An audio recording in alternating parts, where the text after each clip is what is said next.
मैं डॉक्टर गुंजन गर्ग, राजकीय महाविद्यालय गंगापुर सिटी, कोटा विश्वविद्यालय कोटा द्वारा निर्धारित संस्कृत विषय के बीए पाठ तृतीय के द्वितीय प्रश्न पत्र के अंतर्गत नीति शतक पुस्तक निर्धारित है।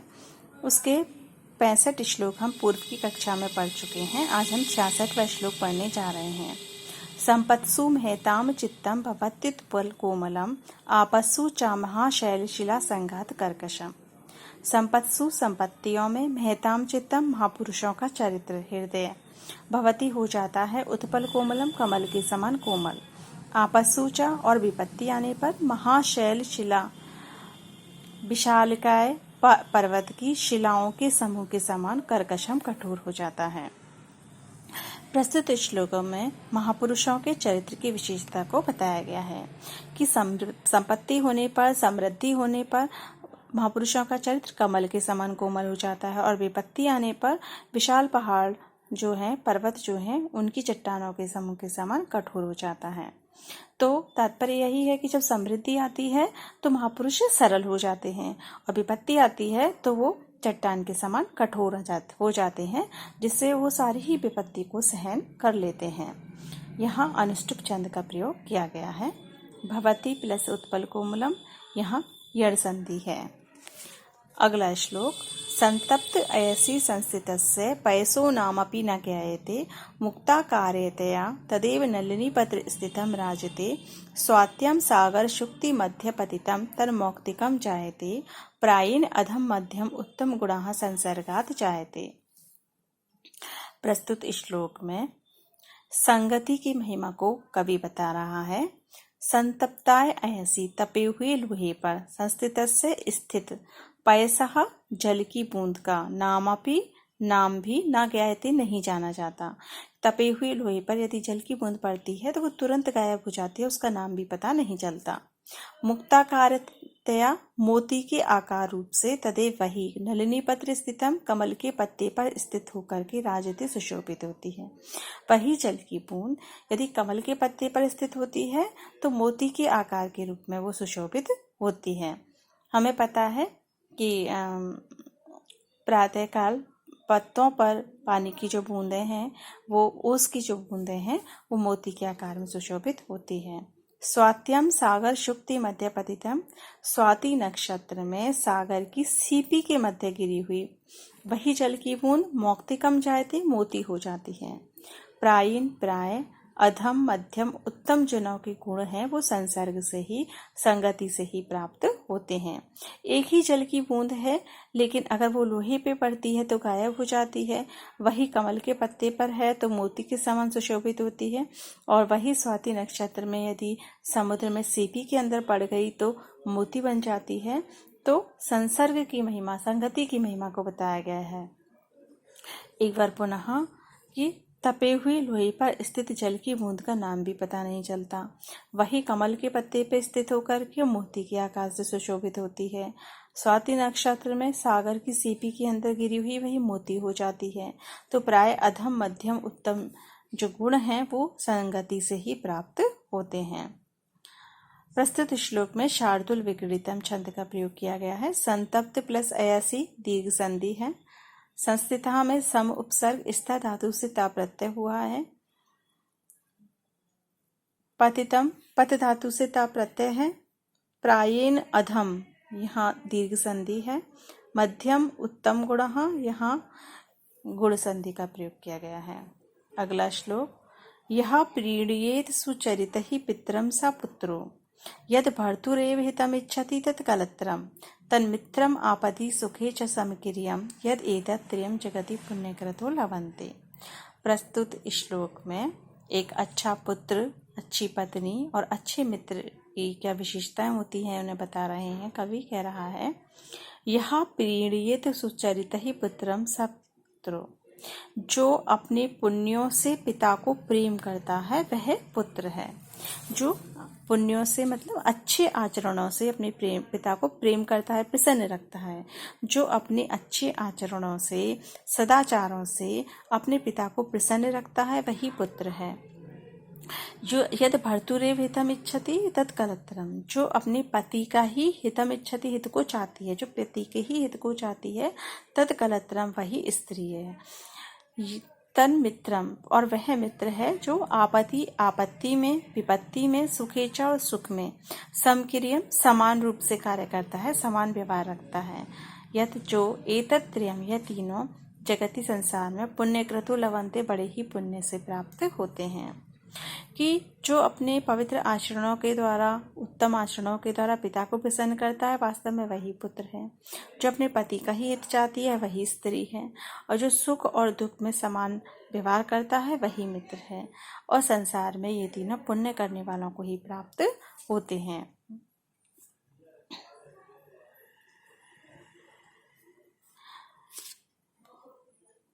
हाँ, यहाँ पे बसंतलिका छंद का प्रयोग किया गया है। अगला श्लोक है, एको देवः केशवो वा शिवो वा, हेकं मित्रं भूपतिर्वा यतिर्वा, एको वासः पत्तने वा घने वा वने वा, एका भार्या सुंदरी वा धरी वा।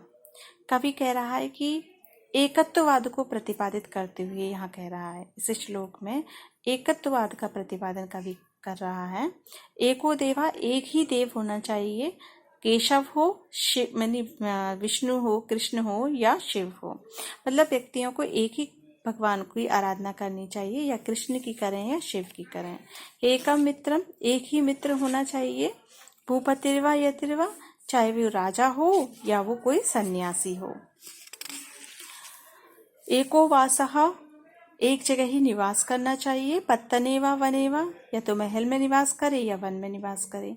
एका भार्या, एक ही पत्नी होनी चाहिए, चाहे सुंदरी वा या वो सुंदर हो, वह दरी वा अथवा वो कोई पहाड़ की गुफा हो, पर्वत की गुफा हो।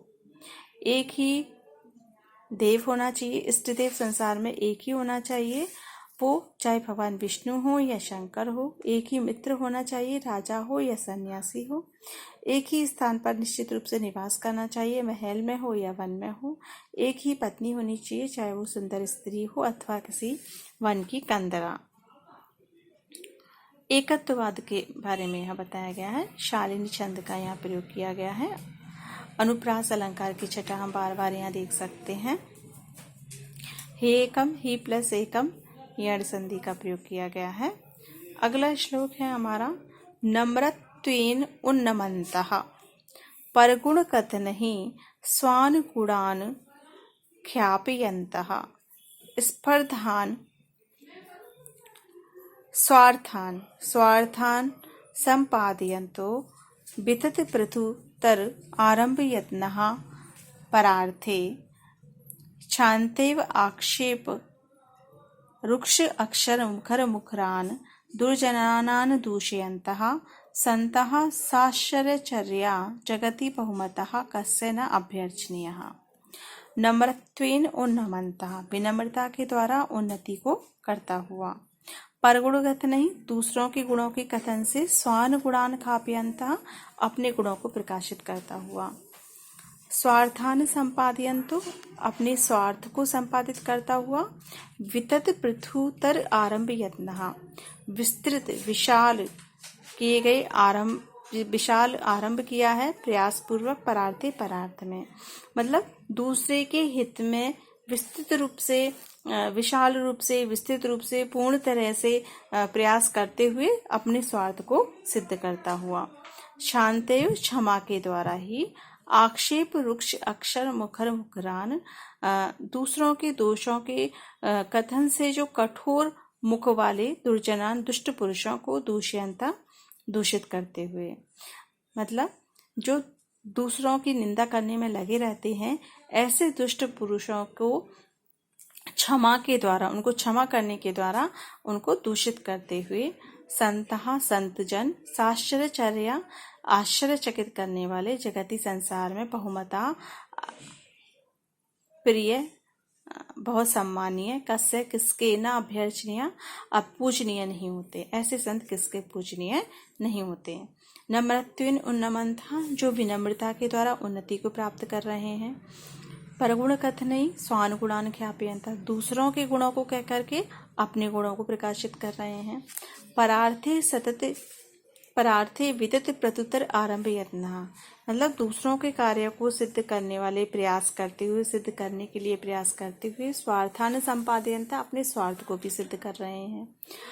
आक्षेप अक्षर मुखर मुकरान दुर्जनान, दूसरों की निंदा करने में लगे रहने वाले दुष्ट पुरुषों को दूष्यन्तः, क्षमा के द्वारा उनको दूषित करते हुए, मतलब उनको दुर्जनों को क्षमा के द्वारा माफ करके एक तरह से उनको से दूषित करते हुए, साश्चर्यचर्या, आश्चर्यचकित करने वाले, संसार में बहुमता बहुत सम्मानीय संत, कस्य न अभ्यर्चनीय, किसके प्रशंसनीय नहीं होते हैं। तात्पर्य यह है कि वो विनम्रता के द्वारा उन्नति को प्राप्त कर रहे हैं, दूसरों की प्रशंसा करके अपने गुणों को भी प्रकाशित कर रहे हैं, दूसरों के कार्यों को करते करते अपने स्वार्थ को भी पूरा कर रहे हैं, और जो दूसरों की निंदा करने में लगे रहते हैं, ऐसे दुष्ट पुरुषों को क्षमा करके, उनको एक तरह से क्षमा करके उनको दूषित कर रहे हैं। ऐसे संसार में आश्चर्यचकित स्वरूप वाले, बहुत प्रिय, जो बहुत सम्मानीय ऐसे जन हैं, वो किसके पूजनीय नहीं होते, अर्थात वो सबके ही प्रशंसनीय होते हैं, जो मतलब किसी अन्य का भी बुरा नहीं कर रहे और खुद का भी भला कर लेते हैं। इस प्रकार यहाँ प्रस्तुत श्लोक में सरगधरा छंद का प्रयोग किया गया है। नम्रत्वेन उन्नमन्तः गुण संधि है। उन्नमन्तः में उत उपसर्ग नम धातु से क्षत्रिय प्रत्यय का प्रयोग किया गया है। अगला श्लोक है हमारा, भवन्ति नम्रास्तर्वः फलोदगमहि नव अम्बोभिर्भू विलम्बिनो घनः अनुद्धतः सत्पुरुषा समृद्धिवी स्वभाव एवेश परोपकारिणाम। यह जो श्लोक है परोपकार की भावना को बता रहा है और बहुत ही प्रसिद्ध श्लोक है ये परोपकार के लिए। भवन्ति हो जाते हैं, नम्रः विनम्र, तर्वः वृक्ष, फलोदगमहि फलों के निकल जाने से, कि जब पेड़ों में फल निकल आते हैं तो वो विनम्र हो जाते हैं, मतलब नीचे झुक जाते हैं। नव अम्बुभिर, नवीन जल से, भूमि विलंबिनो, भूमि पर लटक जाते हैं। घना मेघ, जो बरसात के जो मेघ होते हैं उनमें पानी होता है तो वो नीचे की ओर झुक जाते हैं। अनुद्धता सत्पुरुषा समृद्धि भी, जो सत्पुरुष जो हैं वो समृद्धियों के द्वारा अनुद्धता उनसे प्रभावित नहीं होते हैं। स्वभाव एवेश परोपकारिणाम, यही परोपकारियों का स्वभाव है। वृक्ष जो है वो फलों के उद्गम से, फल के आ जाने से झुक जाते हैं। जो नवीन जल से भरे हुए जो मेघ हैं वो भूमि पर लटक जाते हैं। सत्पुरुष जो है वो समृद्धियों के द्वारा प्रभावित नहीं होते, समृद्धियों से उन पर अहंकार नहीं आता, समृद्धियों से वो प्रभावित नहीं होते हैं। यही परोपकारियों का स्वभाव होता है। प्रस्तुत श्लोक में परोपकार की महत्ता को बताया गया है। यहाँ वंशस्थ छंद का प्रयोग है। वंशस्थ छंद का सर्वप्रसिद्ध उदाहरण भी है। एवेश, एव प्लस एश, यहाँ वृद्धि संधि का प्रयोग किया गया है। आज की कक्षा में हम